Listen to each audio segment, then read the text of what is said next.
anyone who's following the captioning, you can go to the website that's on, I think, the captioning screen right now, which is www.seerightnow.ie, and there you will find on the left-hand side a column that says public streams, and under that you will find NUIG, and yesterday's stream is up, it's under Monday, and then today's stream is up there also under Tuesday. So if anyone is using the captioning to take notes, you can get access to notes on that website. So there's no need to scribble frantically while we're having the interactive sessions. Just one other announcement as well about what happens after this session. So after this session, we'll be having lunch, right? And then we're going straight into the breakout sessions after lunch. So don't come back to this room after lunch, go straight to the room where you want to see one of the sessions. There are 4 different rooms to choose from. They're all in the corridor behind this room. They'll be clearly marked. Just check the number of the room you want to attend in the programme. There are 4 sessions running, and each session will run twice. So pick 2 that you want to see. However, all of the sessions will be recorded, or at least the presentation part of each session will be recorded, and it will be available online afterwards. So if you won't possibly, unless you can split yourself in 2, get to see all of the sessions, but you will be able to access the recordings of them afterwards. Okay, back to Carol. Thanks. Thanks very much, Alger, and welcome back to the next session. This session will focus on the whole area of independent living. And I'd like to welcome Rannveig Traustadottir from Iceland, and Ciara Brennan, also from Ireland and Iceland. Rannveig is Professor and Director of the Centre for Disability Studies at the University of Iceland, and she works on the whole area of the intersection between disability and other equality grounds, such as gender and the multi-layered experience of people in terms of disability and those intersections. She has published absolutely widely. I was amazed when I googled recent articles on parents with disabilities, on disability rights, on the participation of students with physical disabilities in the school environment, on deinstitutionalisation and people with intellectual disabilities. And she's very much been to the forefront in establishing disability studies as an area of inquiry in a Nordic environment. And Ciara Brennan is currently a doctoral student at the University of Iceland. And Ciara, as you'll see, her PhD is focusing on the Nordic experience of personal assistance and independent living. And she has focused on undertaking qualitative research in Iceland, Sweden and Norway.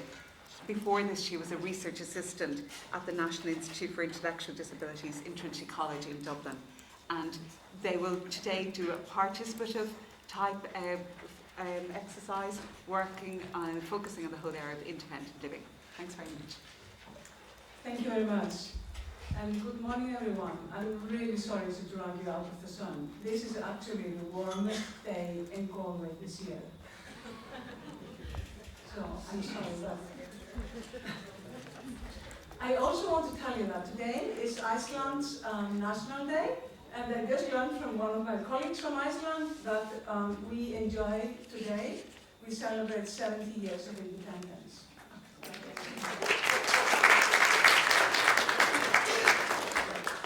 Thank you.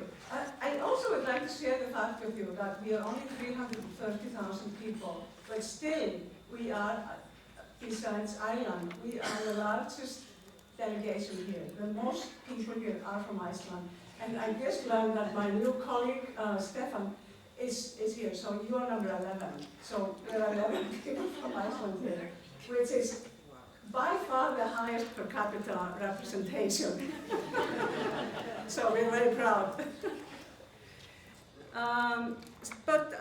To our presentation, Ciara and I, we are going to talk about independent living. And as those of you who know the CRPD are aware, this centers around Article 19. However, as we have learned from previous speakers, the articles are really intertwined, and legal capacity and self-determination is very much connected to Article 19 and independent living. So what we will do is that we will do a bit of an international overview.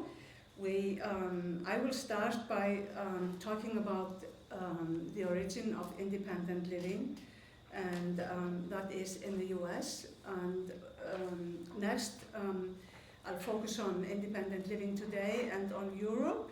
And then Kira will talk about her new research, very recent research that still is sort of big, she's working on, which focuses on 3 of the Nordic countries, Iceland, Norway, and Sweden.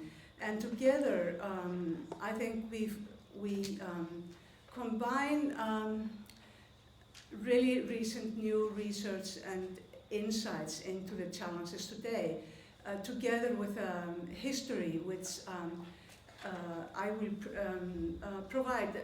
Being in the US in the 80s, I'm quite familiar with the origin of independent living. So I think this is a good combination, or at least we think so.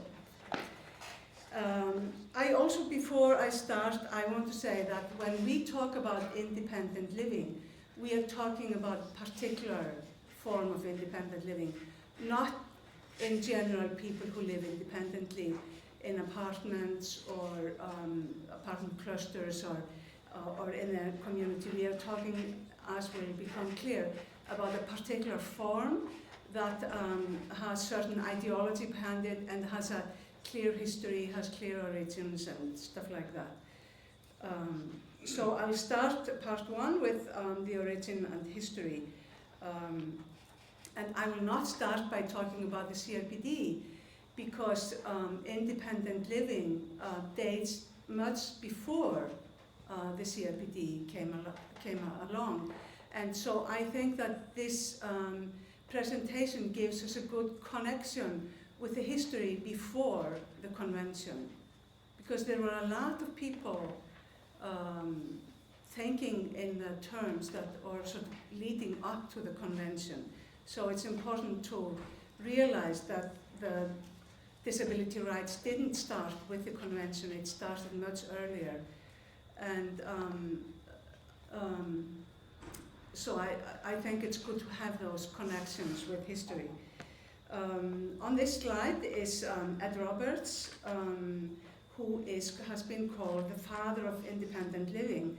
And there's a picture of him with like a tube into his mouth. He became paralyzed when he got polio at the age of 14. He was born in 1939 and he died in 1995. I had the privilege of knowing Ed personally and working with him. Briefly, while I was in the US, I did my doctoral studies in the US in the 80s and early 90s. So Ed became paralyzed, and he, from the neck down, he could move 2 fingers, so he could drive his wheelchair. But after 3 minutes, you wouldn't notice that he was paralyzed or that he was impaired, because he had an incredible presence and charisma, and was a great leader and a great thinker. And his life is really interesting. If you are interested in knowing about his life, you will find a lot of information on him on YouTube, interviews with him. He had a difficulty breathing on his own, so this tube, through his tube, he swallowed oxygen, and when he slept in a huge iron lung that would breathe for him. So in 1961, he applied to the vocational rehabilitation in California for a grant so that he could go to college, to the University of California in Berkeley. He lived in Berkeley, or he lived in California. So, and they said no, they would not give him a grant because the vocational rehabilitation funds were meant for people who could work. And he was obviously, they said, unemployable. One of the ironies of Ed Roberts' life is that 14 years later, he became the director of the vocational rehabilitation office in California. That says a lot about Roberts. So he was admitted to the University of California in Berkeley in '62, and they admitted him very reluctantly because he was very disabled. So they said to him, "We have tried cripples, it didn't work."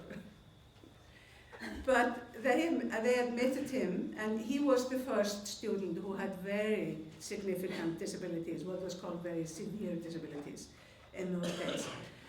But at the time, the Berkeley campus was a home of very radical politics, and the disabled students on campus organized as the Rolling Quads, they called themselves, and they advocated for accessibility and for personal support services. And but because the campus dormitories were not accessible, they would live in the infirmary or the hospital. And they wanted more accessibility, and Ed's brother was his personal assistant, so he could get around the campus and go to classes. So they were really radical, and they saw independence and their possibility to be active members of their communities, not as a medical issue, but as a social, political, and civil rights struggle. So from the beginning, the independent living movement has identified with civil rights and human rights very, very strongly, and being quite a political movement, and actually still is. So at first, they advocated within the campus, and then a few years later, in 1972, the first the Center for Independent Living was established outside the university campus, and it was in Berkeley. The goal of the center was to support disabled people to be a part of society, and the center offered a variety of services to enable that. And we have to remember this is in '72, when the major form of services for disabled people was institutions, nursing homes and institutions. There were no or hardly any community services at the time. So this was very, very radical at the time. And the emphasis on this center was on civil rights and the right to be a part of community life. And they believed that disabled people knew best what their needs are and how these needs could be met. And that services should be provided outside institutions and be under the control of disabled people. And that services should not be under the control of professionals and not be a part of an institution and not be run for profit. So this is the first Center for Independent Living, and incredibly interestingly, this is still the major issues, the major ideology of independent living, cooperatives run by disabled people. So if you look at what kind of services this center offered, it's clearly a new approach and the new kinds of services, very different from the institutional services offered by the mainstream. So they offered peer counseling and education for disabled people about the civil rights and how to work the system. And they got assistance in to find and hire and fire, if necessary, and organize personal assistance services. And they got help to find housing and employment, training in being in control of their own lives, and which was really radical, because at the time, or impairment was totally medically organized, and professionals were believed to know best what should happen to disabled people. And the last sort of major emphasis that services was offered was to empower people and their skills for independent living. So this is at the time very, very radical. And I'm going to play for you so that you can meet Ed Roberts himself. This is a video clip from a talk that he gave at one of the first annual conferences on independent living held in Kansas City in 1981. So it's an old picture or an old clip. And he's discussing the history, the core issues, and the future of the independent living movement. And this takes about 8 minutes, so I'm going to play all of it.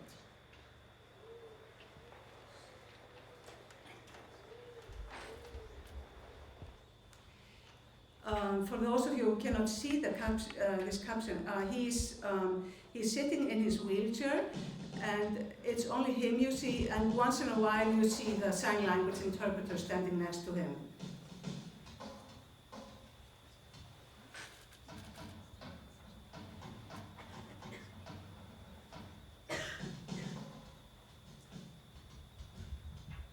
Foundation of what we buy together, of how we help create. Can you lower the lights a little? Disabled folks who have not yet come out will be political. And the philosophy that we have developed together, which is a fundamental positive belief that everyone has a future.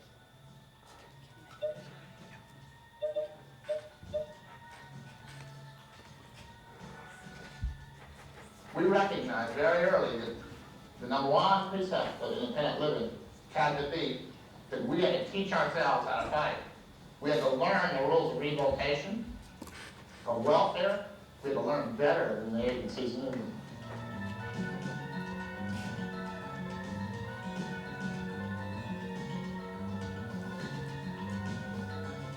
All the programs that have been set up really aren't the most important factors. They help us survive. But when we help each other, when we model for each other, when we recognize that peer counseling, peer modeling, the kinds of things that we can do together, the kind of positive attitudes that we've developed, and the kind of future that we're beginning to develop for all of us and the folks that are going to come along, that's the most important thing.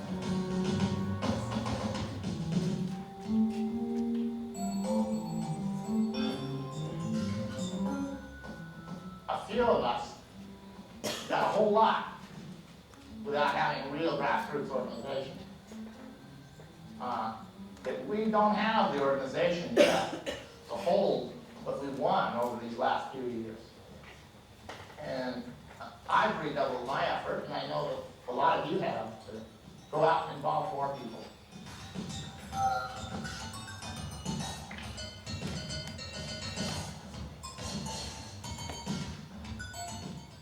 I urge you as leaders in the movement to be leaders in the political movement as well. To hold our political leaders accountable, but support those folks that have gone out front for us.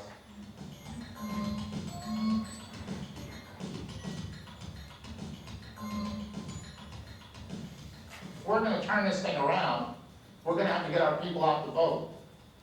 And we're going to have to educate them, and we're going to have to figure out what kinds of voting patterns they have. Not just register them, but educate them, and then vote in blocks, and begin to make some difference in elections. And that's possible now. May not have been so much in the past. There's a lot of consciousness now. And I really believe that we can win some elections for folks.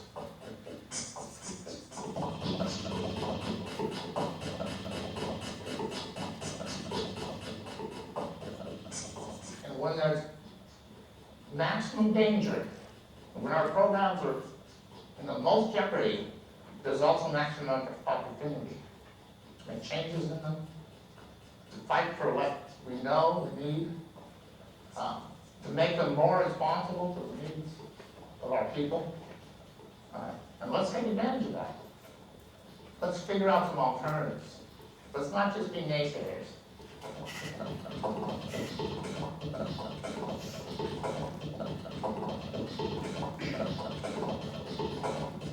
And we're going to develop leadership that has a fundamental difference and that is it's inclusive.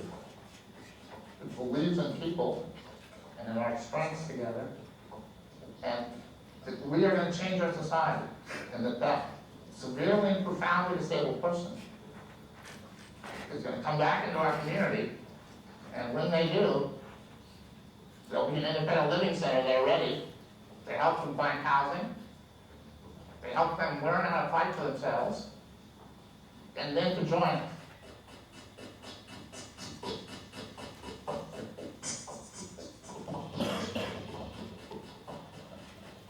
Together with that movement, it'll be unbeatable.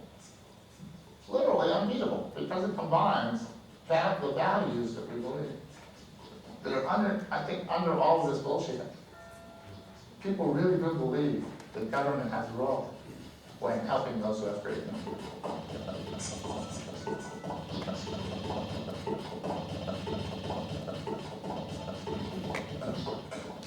And I want to be sure that we link nationally.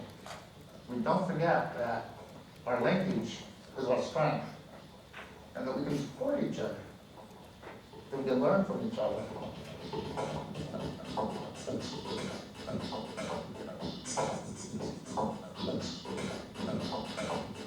And just the interest that I see around the world, the interest in the disabled movement, there are going to be millions of other folks around this world that are going to join us in this.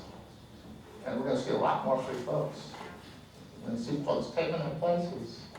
We're going to see folks in leadership positions in government and industry. And when a young person becomes disabled or is born with a disability, we're going to see all kinds of folks around them that have succeeded and have recognized that you can take control of your life, and you can be independent, that we're all tremendously interdependent. And that, well, I can reach out and help someone else. And doing that, it helps me tremendously. And I'm stronger for it.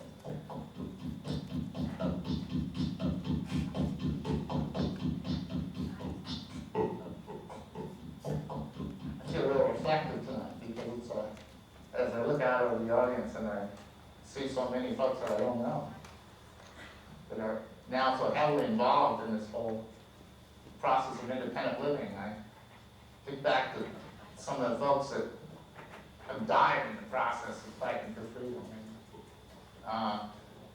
Died because of lack of information of doctors have, ignorance on the part of the public. And I think of those heroes of the revolution that each of us can remember in our struggles for our own independence. And I think we need to learn how to celebrate more. We get awfully pessimistic in the process of these fights, which become fairly dirty at times, and which has so much importance for the future of our people. So this was Ed Roberts. Isn't he amazing? Remember, this is 33 years ago. He could be speaking here today. What he says all has relevance today. Really. He was quite an amazing man. And as you could sense, he was really optimistic. He has this great sense of humor. And he had this sense of solidarity that is very, very unique and very, very powerful. So the project I was working with him on had to do with combining different groups of disabled people to work together, to come together, and not be split up. So on the screen now are the 11 points that he mentioned. I'm not going to go over them, except I'm going to mention one, which I think is quite interesting to reflect on. And it's the point where he says that when our programs are in maximum danger and jeopardy, that is when we have maximum opportunity. And, I wonder, at least in the Western world, our programs are in maximum jeopardy and danger of being cut, and or being seen as ideologically bankrupt or outdated and not meeting the needs of disabled people, but are mostly run, for the benefit of, the organization that runs the service. So the question is, are we really at a place now where there is maximum opportunity to change those programs? Because so many of us agree that, they're not working or they're being cut. So I just throw that out. I do not have an answer for that, but it really struck me when he talked about that. Ed's message to disabled people is that you can take control of your own life, you can be independent, but we are all tremendously interdependent. And I think that is just as important to remember as the independence part, the interdependence. His vision, as you could hear, was to make an unbeatable grassroots movement. And he advocated that all disabled people unite internationally in a movement for change. So this is really the origin of the independent living movement. It was born like this, or in this way. It started this way, and Ed was a really charismatic leader that was really found easy to connect with everyone and to get people along in the movement. And he had a lot of influence also internationally. There was another important pioneer, Judy Heumann, who was born in 47. She is still alive, and she has been very, very politically active in the US. She has also traveled much internationally, and she is now active in the Obama government, working on disability issues. She has been working internationally also a lot. So this is the part one about the origin of independent living, which I think is really interesting, not least because so much of the original thinking is still very relevant today. So now I'm going to go over to independent living today and focus on Europe.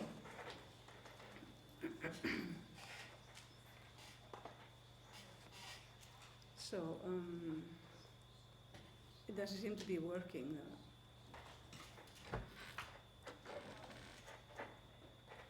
It's stuck.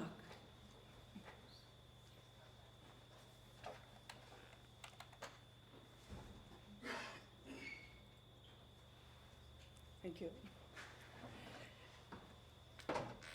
I should really thank Fahim for helping with his technique with the videos. We have 3 other videos, and we are not very technically advanced people, me and Kira, so this couldn't have been possible without Fahim's help here. So thank you so much. So independent living came to Europe, and I'm going to mention Adolf Ratzka, especially as a European pioneer. He was born in Germany, but he became a Swedish citizen quite young, as a young adult. And he studied at the University of California and learned about the ideology of independent living there. And he brought these ideas to Sweden. And he has greatly influenced independent living and personal assistance in Europe. And he was one of the founders of the European Network for Independent Living, and he was its first president. And on this slide is about a 20-year-old picture of Adolf.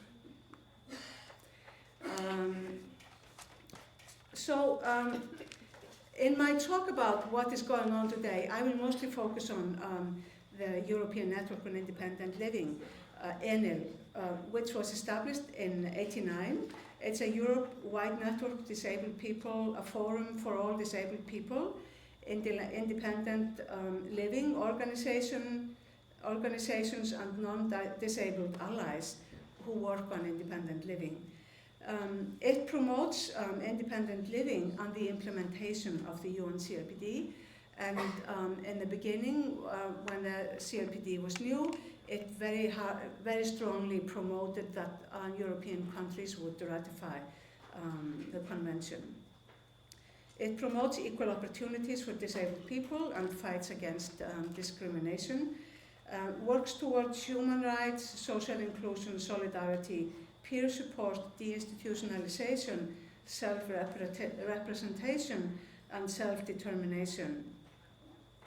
And Enel's definition of core concepts, I think, is really important to review. They say that, and this is a very brief version of their definition. You can find a lot of information about Enel on the internet, on their homepage. They have a lot of information and pictures that you can look at if you like.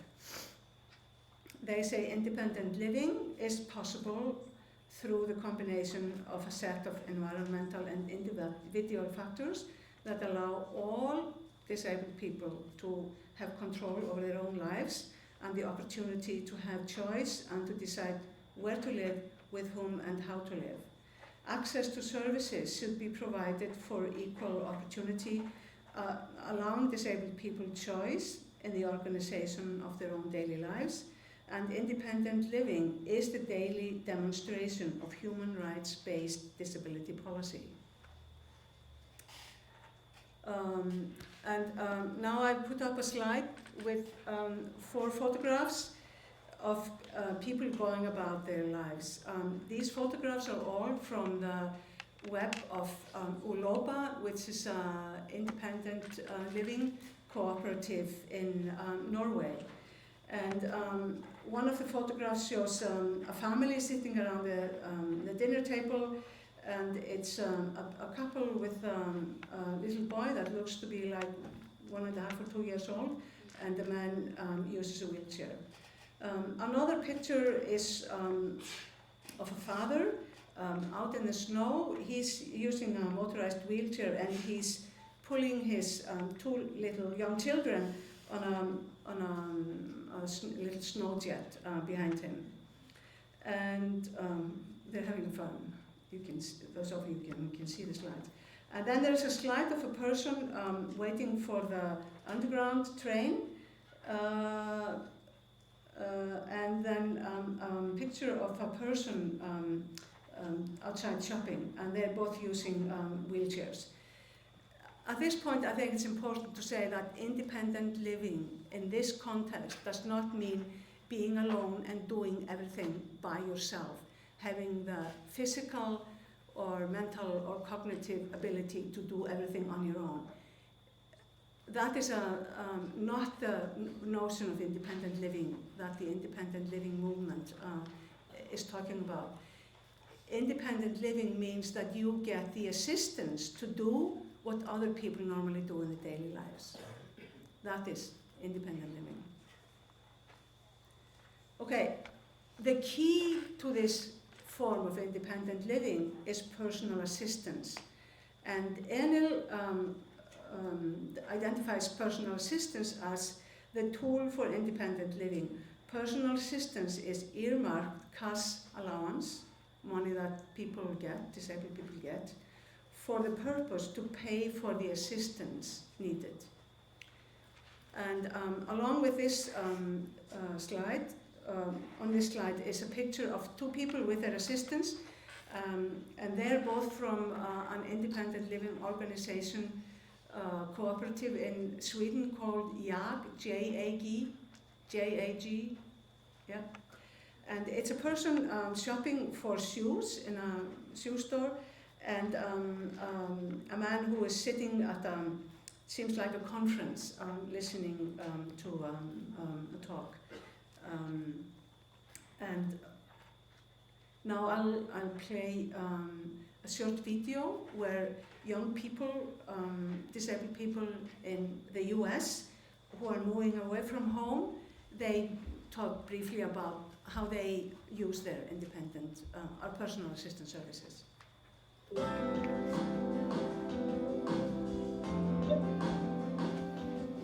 Moving out on your own is a big step toward independence.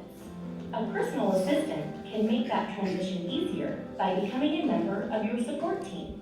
What personal assistance services is someone that helps you get through your daily life, your daily routines, to get up in the morning, or just to help you go off to work, or different things like that.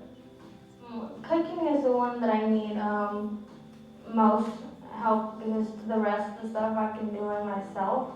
I go out with friends, to the mall, to the movies, go to school. A note taker, because I can't write fast, so I need somebody to write, and then I get the copy of the notes that the teacher wrote in the board. I need help anywhere, everywhere, anytime. I need personal assistance with dressing up. I need personal assistance with my hygiene, with helping me with food. If I need to go somewhere and run some errands, my personal assistant will help me take me to that place. So these were some young people who were going out and said how they use their personal assistants. And then we have the next video. It's a disabled mother in Scotland who cares for her children with personal assistance. And I need personal assistance to put this on.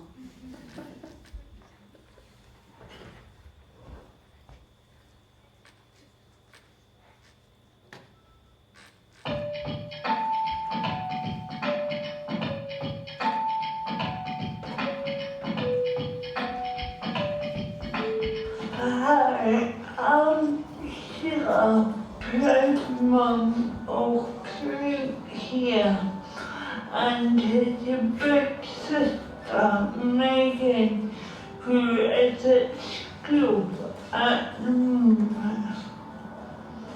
Being a mum is everything I could have wished for, and I'm able to be an active parent. That's to direct payments. Hi, I'm Caroline, Sheila's personal assistant. Sheila's direct payments gives her the choices, control and independence she needs to bring up her children. She employs me to help out with practical stuff like changing nappies, meal times, bedtimes and going for walks with Craig. And when the wee man's a bit older, Sheila will be able to return to work. In fact, we're off there now to show off Craig. Sheila works at the Lothian Centre for Inclusive Living for their training service.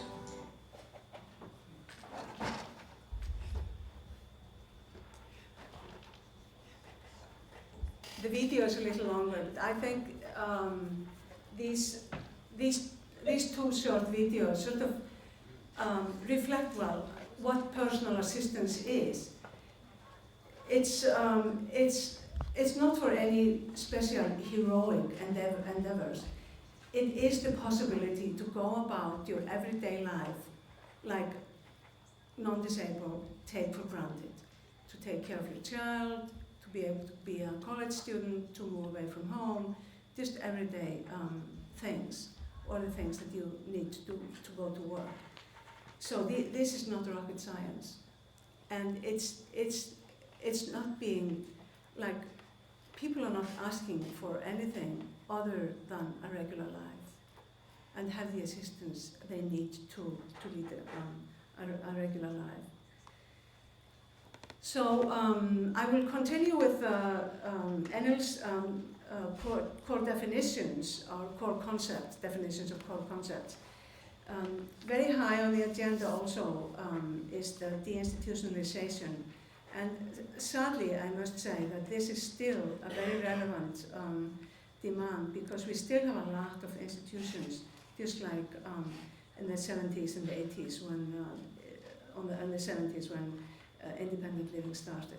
So deinstitutionalization is a political and social process which provides for the shift from institutional care and other isolating, segregated settings to independent living. Effective deinstitutionalization is attainable when a person placed in institution is given the opportunity to become a full citizen and take control of his or her life. And accompanying this on this slide is a picture of one of the marches that Enel has actions that Enel has, and it's a picture of people marching, and its caption is "Free our people now." Now, the fourth and last key concept that Enel defines is community-based services. And they say it is both political and social approach as well as policy measures for making all public services such as housing, education, healthcare and others available and accessible to disabled people in the mainstream settings. I just want to have a little discussion about what is an institution, because people think that institution is only these huge big places where people are congregated and isolated.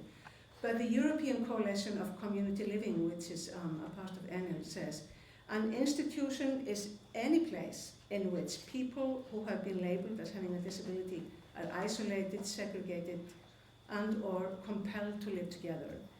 An institution is any place in which people do not have or are not allowed to exercise control over their lives and their day-to-day decisions. An institution is not defined merely by its size. So that is really important to think about. And regrettably, I must say that most of the residential services I know are institutions in this sense. So Enel is very much in line with the original political movement. They have a freedom drive every second year. When a lot of disabled people come to Strasbourg, the last freedom drive was 9 to 12 September, and it was the 10-year anniversary of the freedom drives. And it's a call for action with many components.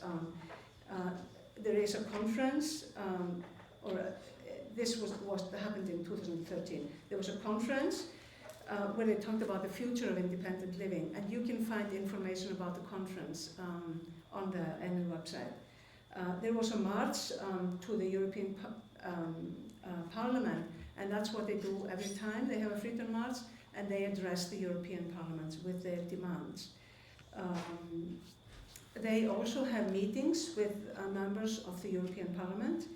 They have the Enel General Assembly, and in 2013 they also had a youth network meeting.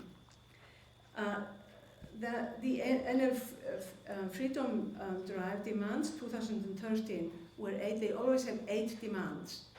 And previously many of them focused on the ratification of the CRPD and stuff like that. The demands this time were to ensure personal assistance for all in need, is the first demand, to safeguard support services for disabled people against the cuts, to end segregation of disabled people in institutional care, provide inclusive education for disabled children and young people. And on this slide there is a photograph taken actually in London. You can see Big Ben in the background, and there's a banner and it says, "We won't pay for their crisis." So I think it's a really good banner.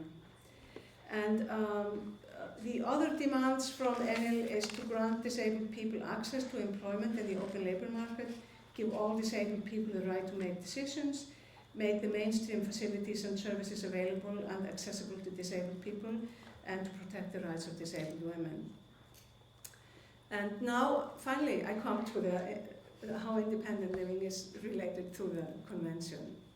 Because most of what happened in independent living happened before the convention. But the convention has been an incredibly important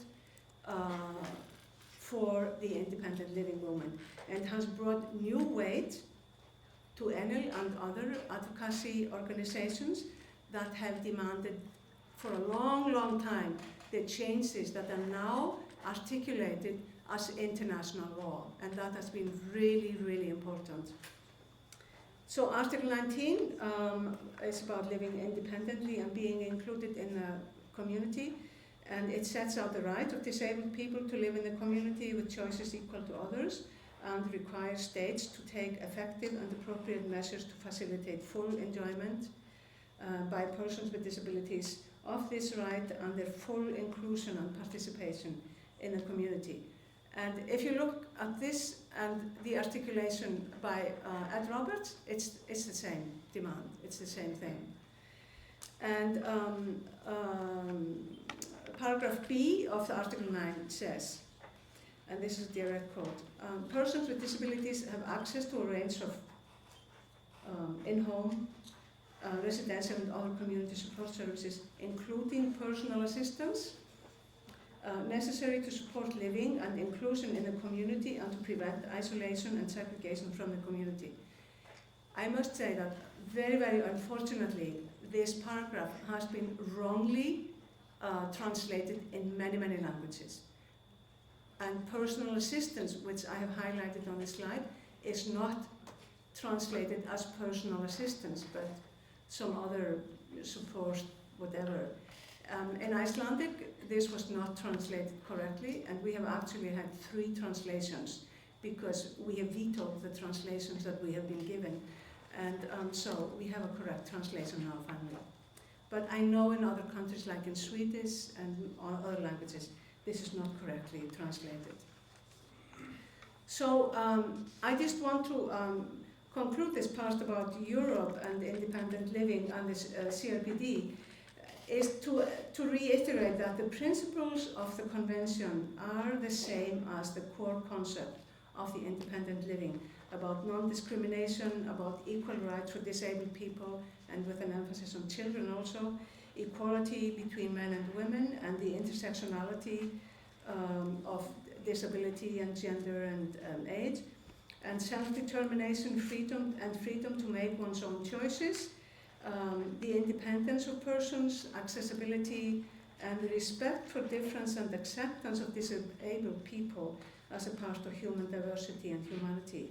And it also emphasizes, as they did in the beginning on the Berkeley campus, that it is not a medical issue. It's a social, relational understanding of disability that's important. And these things that I've said, they mostly come from Article 3 on the Convention, where the core principles are laid out. So this is really what I wanted to say. I'll skip this. And now we would like to have some discussion. Finally, this is the interactive part. And this is where you interact with each other, not with us. So we have 3 questions that we would like you to turn to your neighbor and discuss. So the first question is, what is the status of independent living and personal assistance in your country, or in your part of the world, if you like? How do the core concepts of independent living fit with the cultural context of your country and within the dominant service ideology in your country or your part of the world? And has the convention, and in particular Article 19, been a rallying point for independent living and disabled people being included in a community and have independent lives? So what we want you to do is to just turn to your neighbor, and if your neighbor is the friend you came here with, turn to the next other neighbor, so that you talk to someone else than the one you keep talking to all the time.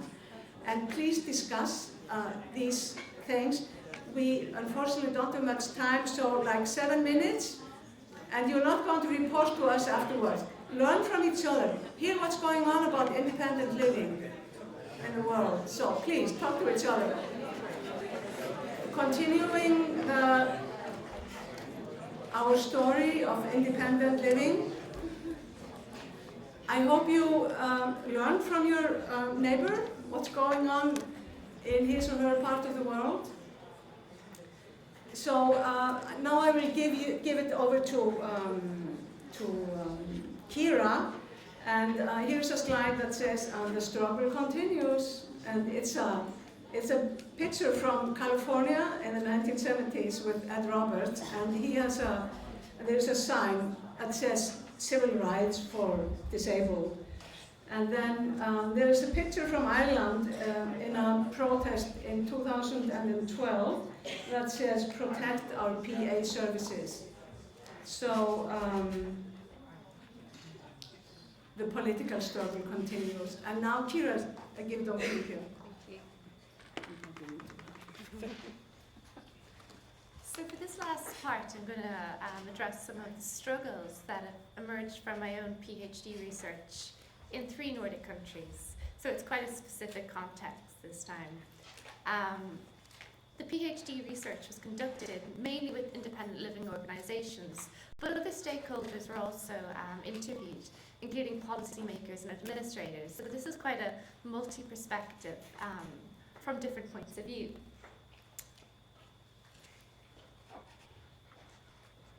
So today I'm going to address 3 major challenges that have emerged from my findings. The first is the financial sustainability of personal assistance. Secondly, I'm going to address some of the political attacks that have occurred quite recently, particularly in Sweden. And finally, I'm going to address independent living as an evolving ideology that's developed over time to reflect the diversity of people who are entitled to personal assistance. These 2 photos reflect some of the struggles, the ongoing struggles that are happening today. The first was taken this year in Dublin, outside the European Union House. And the picture is of 2 men in cages, and this was to mark Independent Living Day. The second picture is a man in a wheelchair, and there's a sign on the back of the wheelchair that says, "We don't want institutions for solutions." This picture was taken in England last year. So what's quite striking to me about these images is that they could have been taken back in California in the 1970s. So to begin with, I just want to show... They were wondering, how can I go out there and be just like everybody else? How can I live a life worth living? And that's what we want. We want a life worth living. Why don't they let us live in our house, fulfill our dreams, and be productive members of society instead of placing the fear of God into us with every announcement? My daughter is 39. She's lived on her own for 12 years. I am thrilled with her. If her hours were to be taken away, there would be no family. I'm 76, her father's in his 80s, and we live in a small house. We couldn't take Mary back again to live together. I always get 6 hours of, I can't get 6 hours of PA help a week, which will mean, so therefore it will mean, if I'm PA hours are cutting anyway, I won't be able to go to work, because currently my PA helps me to go to work. Now, why does the government not listen to us? Because I asked the minister to come out and he wouldn't come out to us. For many people with disabilities who are living independently, who have a PA service, it is their lifeline to take part in the local community, to access work, to access education, and to be able to live independently in their own home. But in addition to that, we're here in solidarity with all the people who are on waiting lists, waiting for PA services. I'm here for protest for no more cuts. I think the government is hoping that if they do make all these cuts, that this good old Catholic Ireland will rally around and have all these volunteers that suddenly come out of the woodwork and help all these poor disabled people have their lives. This is a very patronising response. We gave to Ireland. We worked in Ireland. I taught in Ireland. I'm a lecturer in child protection and in clergy abuse. And I'm not a stupid woman. And yet I'm on a waiting list for my wheelchair because I can only get out 3 hours a week now. It's absolutely disgraceful what this government is doing. Because it's reprehensible to colour people's hours. And I'm in receipt of a PA service, and I simply do not have enough hours to function as a normal human being, and now they want to come more.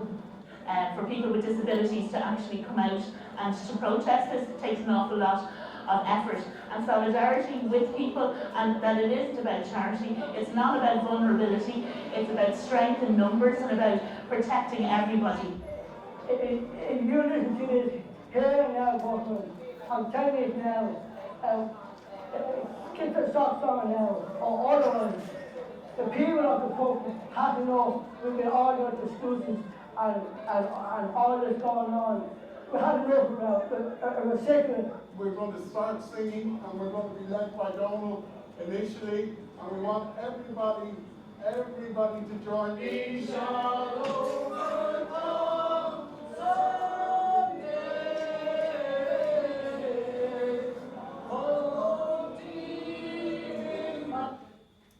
So, apologies, I didn't have the opportunity to introduce the video. That video was recorded back in 2012 outside Irish government buildings, and it was a response to cuts to personal assistance funds. So as you can see, the struggles are still ongoing. Now, for me personally, I began work as a researcher back at Trinity College Dublin, so I'm quite familiar with the Irish context. And as a researcher there, I often became frustrated with some of the human rights barriers that I found in the Irish context, and I often looked elsewhere for positive examples. And this brought me to the Nordic countries. All the literature that I read it praised the Nordic countries, especially the Swedish model of independent living, because that's the most established in Europe. And personal assistance has been an individual right for the past 20 years in Sweden. And often other countries, advocates and campaigners in other countries have been inspired by the Swedish example of personal assistance. And that was the case when I spoke to independent living advocates in both Iceland and Norway. And they were very positive about the Swedish example. But as we'll learn a little bit further on, there's quite a paradoxical situation arising whereby disabled people have been inspired, but policymakers and administrators are scared of the Swedish example.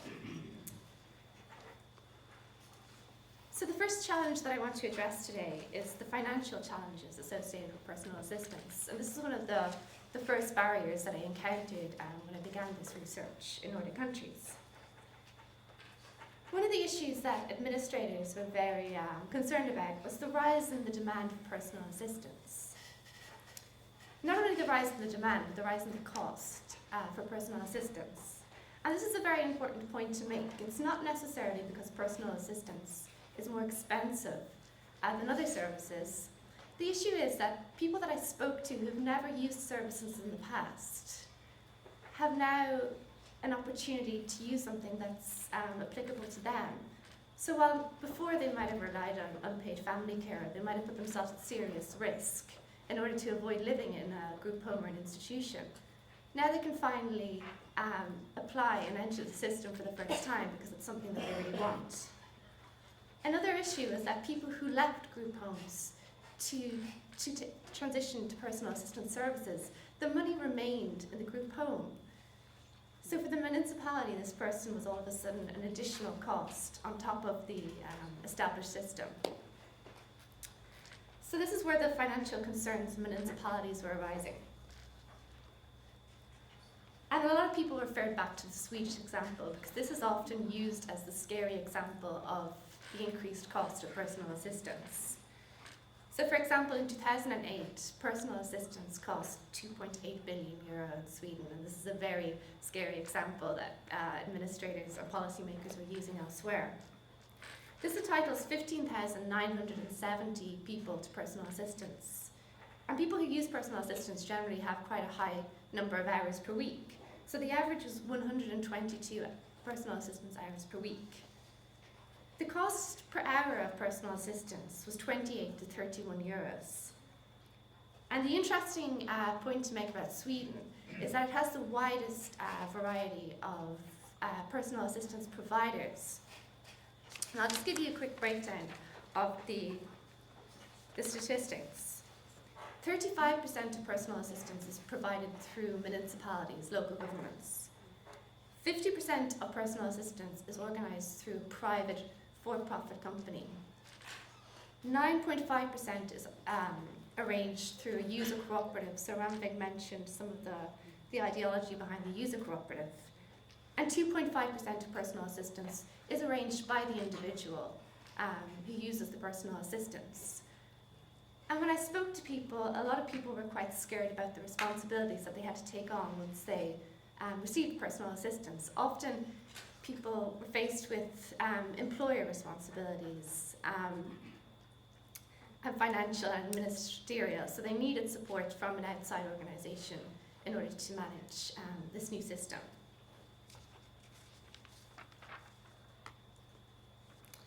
So the first discussion topic, and maybe I'll give about 3 minutes for people to discuss this with their partners, is personal assistance financially sustainable, and if so, how? So it's quite a big question, but I'll give 3 minutes for people to maybe discuss it with their partner. I think it's time to move on to the second challenge. If we have time at the end, maybe people can comment based on some of the discussions.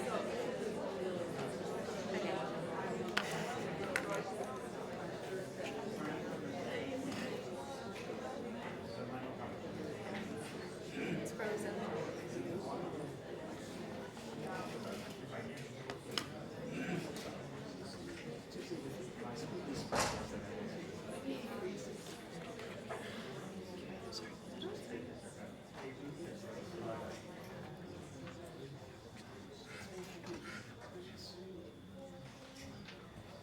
So the second challenge that I want to discuss today is some of the political challenges to personal assistance.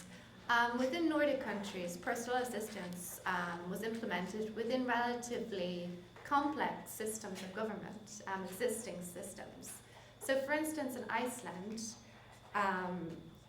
national policy has been made at the Ministry of Welfare. However, it's the responsibility of the municipalities to implement personal assistance.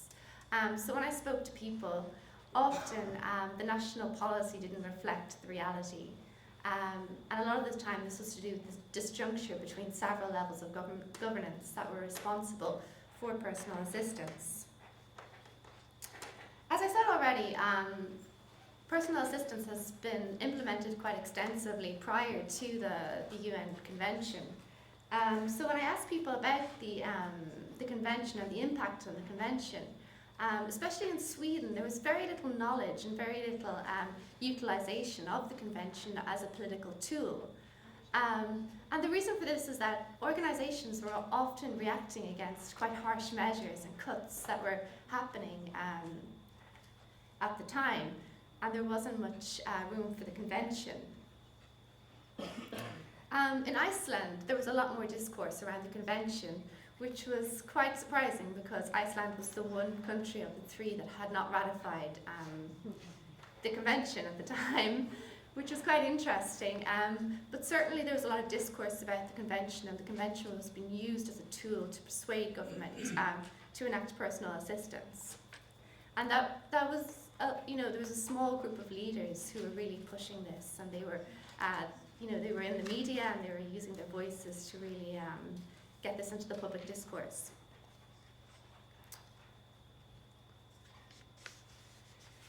So I'm just going to outline some of the political attacks that have been happening in reality, and I'm just going to focus now on the Swedish context, because that's where a lot of the reaction has been happening from the political perspective. So in 2009 there was a report in Sweden which outlined cheating and fraud and misuse of personal assistance. This report was based on quite a loose methodology, however it had quite an impact in the media, and it's also resulted in some restrictive measures on personal assistance. So since the report, there's been enhanced monitoring of personal assistance. So for instance, in Sweden now, it's possible for an official from the agency responsible, the government agency responsible for personal assistance, to show up at your door and inspect your home. Another monitoring tool that has been implemented is that now personal assistants are supposed to report if they suspect any misuse or misconduct of personal assistants. And this breaks a lot of the confidentiality agreements that people have made upon employment. So these were huge concerns for people that have had personal assistants for the past 20 years and less. Another measure that's been put in place is the narrowing of needs criteria. People reported to me that the needs assessments have become stricter and less dignified. The officials will often ask very undignified questions to people. And people are genuinely afraid of losing their personal assistance, and some people I spoke to have lost hours of personal assistance. And this is mainly due to the measure of communication, because this is no longer seen as an official measure for personal assistance where it was in the past. So assistance with communication is an area where they're cutting down people's hours. Another finding from Sweden, which is quite interesting, because Sweden basically was one of the first countries to ratify the UN CRPD, but I mean, the final point on this slide about disabled people are increasingly on the margins of decision making about personal assistance. This is in violation of the UN CRPD. And there were cases where disabled people's organisations left negotiations because they were so angry about some of these suggestions that the government made, and other participation was quite tokenistic. People didn't expect these measures to be taken when they were consulted by government, but the government went ahead and implemented it anyway. So people were very angry about this, and a lot of what's happening now is just people are out on the streets protesting rather than being engaged and involved in negotiations with government in Sweden. And I just wanted to highlight some of the negative media reaction to the reports mainly on cheating, but also the rising costs in Sweden. So the first newspaper article says that decisions about personal assistance are often heartbreaking. The good institutions need to become a worthy alternative. And this, when I worked at the organisation in Sweden, I mean, this discourse isn't just an isolated incident. This is quite... according to the people in these organisations, this discourse is very real at the moment, so it's quite frightening to see. And the second article, this is in Swedish, but she talks about the exploding costs and the need to monitor and to cut costs in personal assistance. She doesn't give a very good example of how to do this, but I mean, we can all imagine maybe some of the consequences of doing so. And this reflects other negative media attention around Europe. These are newspaper cuttings from England, and it paints a very negative picture of disabled people and welfare. And that's just to show you some of the other examples around Europe of the very attacking and very negative reports. So some of these say, disabled benefit, just fill in a form.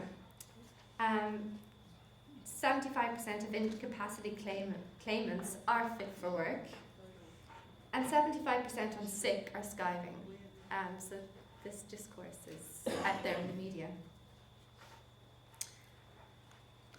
So in light of all this negativity, I just wanted to pose this question. How do we move forward against this negative attention?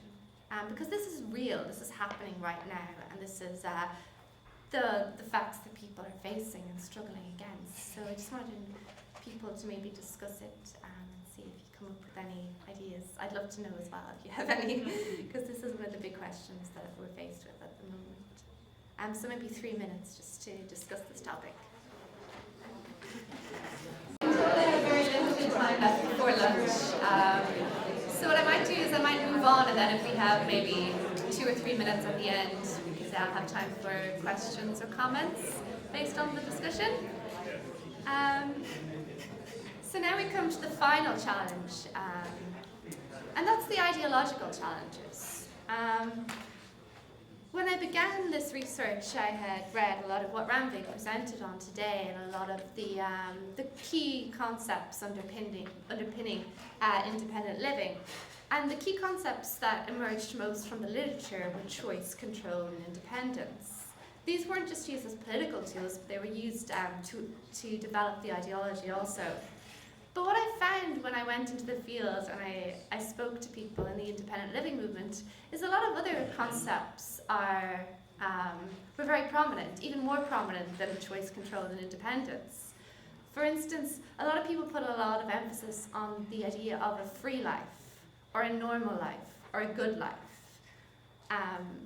And some of these actually came out stronger than choice or control, the idea of having a good life. And some people spoke about judgment of a good life, that it's not up to other people to judge what a good life is. They were living a good life. They were living a much better life than life in an institution or in a group home. So it was their vision of a good life, not anyone else's. So there were quite diverse understandings of independent living. There was no one universal norm or acceptance of what it was to live an independent life or to use personal assistance. And this reflected the diverse spectrum of people who are entitled. It's grown since it was originally implemented in Sweden in 1994. Children are entitled, older people are entitled, people with intellectual disabilities are entitled. There's quite a wide spectrum. And this was reflected in the data, the diversity of persons. Very problematically, one of the issues that arose was that some of the key original concepts of the independent living ideology were in fact used to remove personal assistance from people. So for instance, policymakers and administrators talked about the inability of children to become independent if their parents were responsible for managing their personal assistance. And this was an argument used to try and remove personal assistance. Another issue was the issue of choice. People said that some people claimed that if people couldn't express choice in a very coherent way, they shouldn't have personal assistance. And this was in fact implemented in some legislation where there was a choice and control. You had to express your choice, your ability and your will to have personal assistance in order to access it as a right. So this has actually been used against people rather than for them. I just wanted to highlight two other points to show some of the variation of understanding and the disagreements that still occur within this independent living ideology, because there are a lot of contentious issues that still exist. Even between people that I interviewed in Nordic countries, there were a lot of disagreements on certain issues. So for instance, the deprofessionalization of personal assistance. This was quite a contentious issue because some people did require their personal assistants to have quite high skills and good education. And this was problematic when the wages for personal assistants are quite low and based on unpaid labor, or not unpaid labor, sorry, low-skilled labor wages. Another problematic issue that arose was the people's perception of choice, because this was often perceived as consumer choice. And this was a highly contentious issue within the independent living movement. I interviewed people who believed that for-profit companies should have the right to offer personal assistance and people should have a wide choice.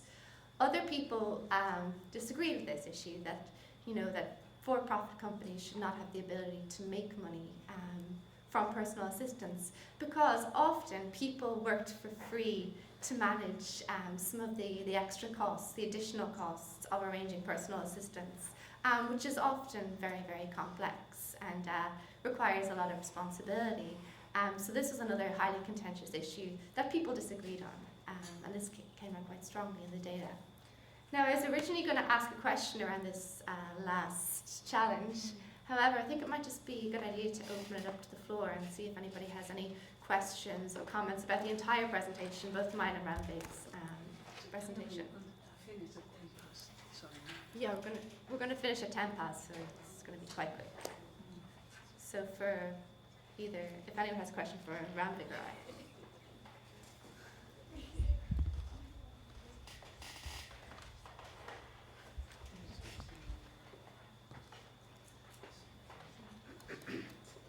My name is Miriam.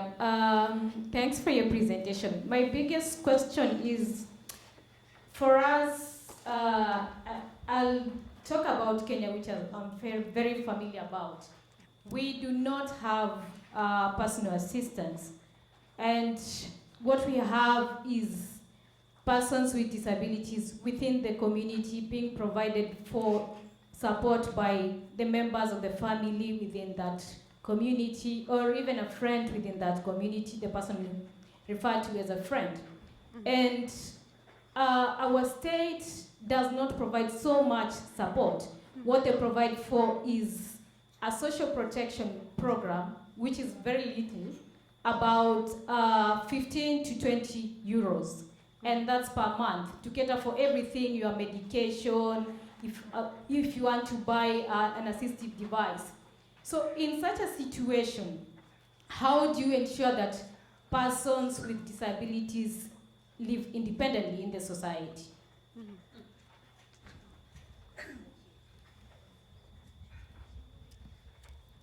And it's interesting to hear from another context, I suppose, because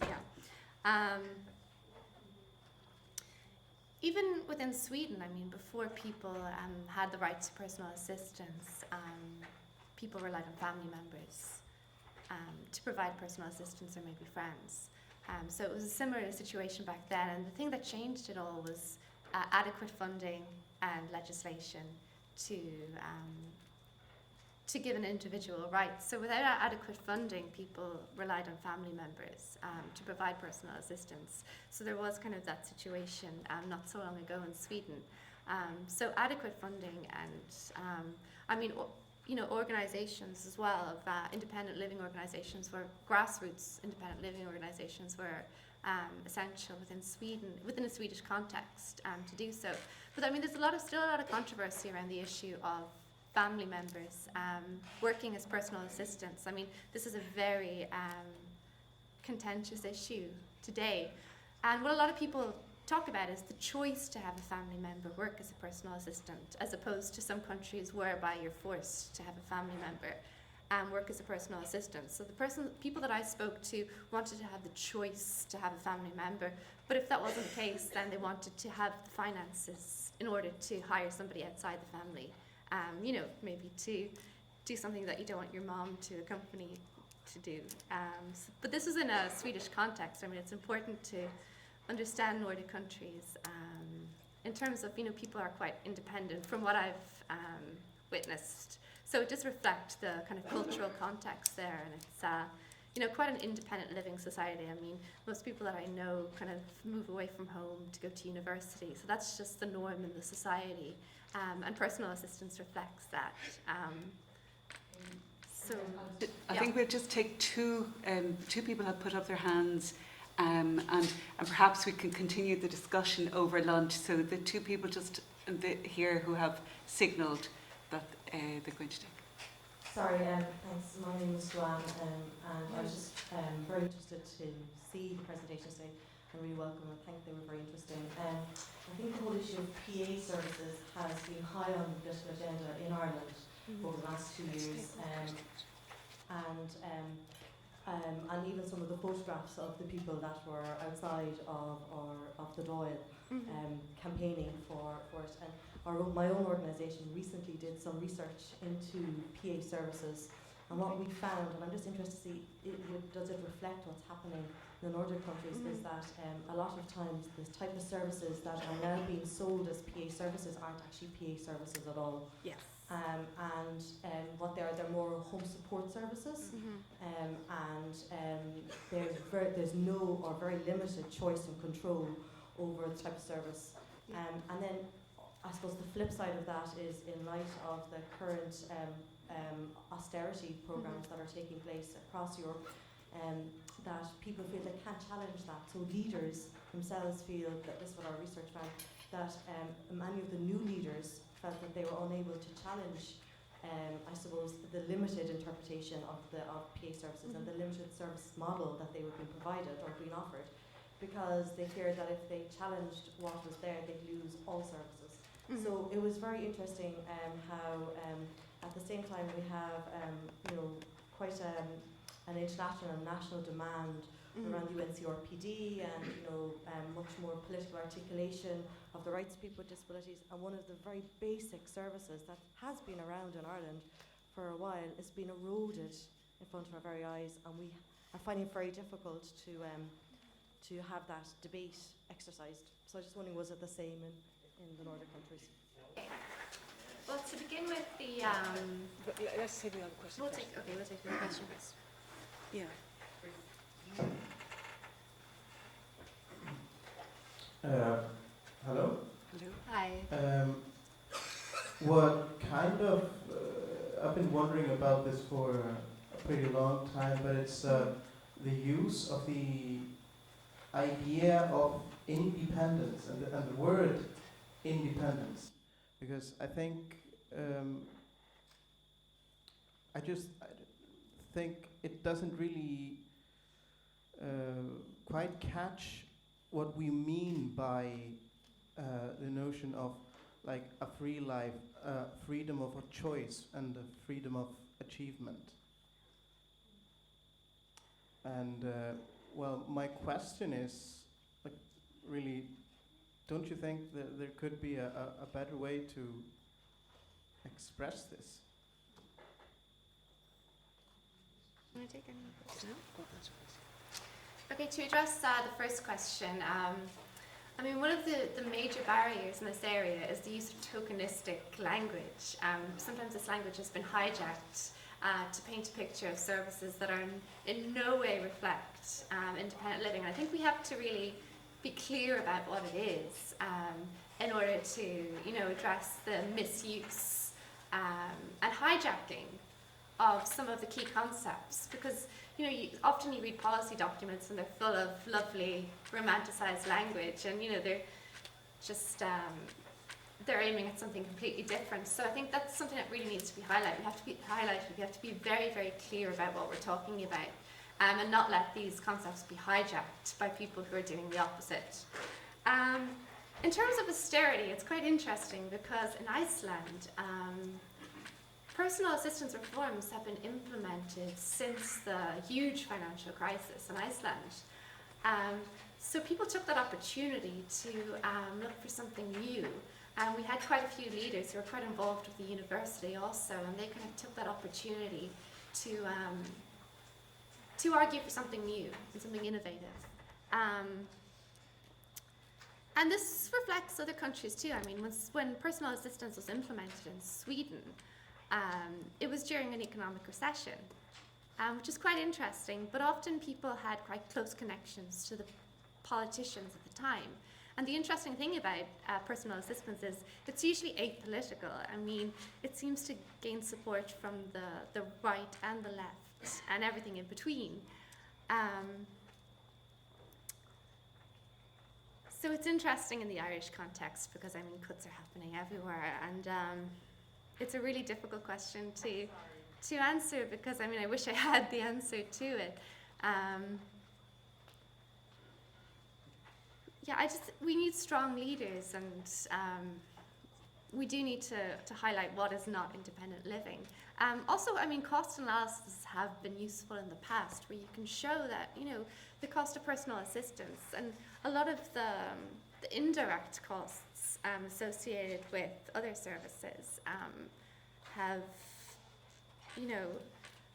actually saved in a lot of areas. I mean, I talk to people who were in hospital for years, and once they got personal assistance, they haven't had so many visits to hospital. So indirect costs like that are often useful, but people tend to want something solid to compare personal assistance with. They just want a very quantitative outline of, X costs this and Y costs that. But I think if we try and argue for some of the indirect costs and the social benefits of personal assistance, I mean, that's maybe a good political strategy, but I mean, it's so difficult. And what Ed Roberts talked about, I mean, the maximum danger is the time for maximum opportunity. I don't know if I quite agree with that. I mean, it seems like people's lives have really been affected, and it's difficult to argue that when people are actually, struggling on a daily basis. So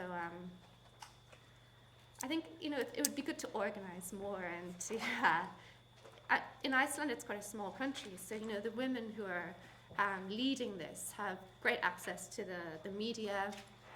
They're actually quite maybe famous in Iceland, you could almost say, because people just know who they are. So they're quite active figures. And they know personal assistance better than anyone else. So if they talk to a government official, they're miles ahead of them. So it's good to have strong leaders, but strong leaders who represent everybody. Because that's the great thing about Iceland is that the people who are leading this movement lead it on behalf of a huge diversity of people. They don't just look for their own specific interests. They represent everybody who needs personal assistance. And I think that's really important as well. Not to really just narrow this and be divided in order to try and fight for limited resources. I think it's important to create a movement of diverse people. So that's really important. And to answer the second question from Iceland, I'm glad somebody from Iceland asked a question. I completely agree with the use of, or the problematic use of the word independence, because that often conjures up an image of a person just like living alone and being fully dependent on themselves. And that's certainly not what has emerged. Ed Roberts earlier spoke about interdependence. And for me, that's a much more useful concept to use, the concept of interdependence, because I think it reflects, from my research, it reflects people's lives more closely. So in a sense, independence can be quite a problematic term to use. And maybe we need to take a more grounded approach to this. I mean, it's quite easy just to read the CRPD and think that it's gospel, but really, a lot of the times in people's everyday lives, there are other concepts that are just as important as some of the key principles in the convention. I think we need to realize that and to contextualize it, so that we don't kind of impose these concepts onto people or infer them onto people. And it doesn't reflect their reality. So, it's I think it's important to understand people's realities and let that guide the movement rather than just using some phrases and that might not really reflect people's lives or what people want. So I think that's a discussion that we need to have. It would be a very interesting debate. Yeah. So just to say, I know everybody is eager for lunch. Thank you, Rannveig and Ciara, very, very much. I think I can imagine that there'll be lots of discussion on independent living, how it's termed, the challenges associated with it, and hope that you enjoy your lunch. Thank you very much.